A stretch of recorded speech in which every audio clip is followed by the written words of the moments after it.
Dan ini bagian depan kita clear ya.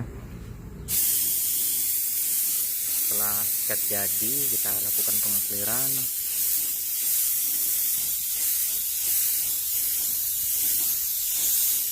Kalau saya cat backnya saya clear yang tebel ya, clearnya 3 lapis bisa 4 lapis, tapi nge-clearnya tipis-tipis. Jadi seperti inilah cara nge-clearnya. Jadi hasilnya motor awet, kena matahari, kejemur, tidak gampang pudar.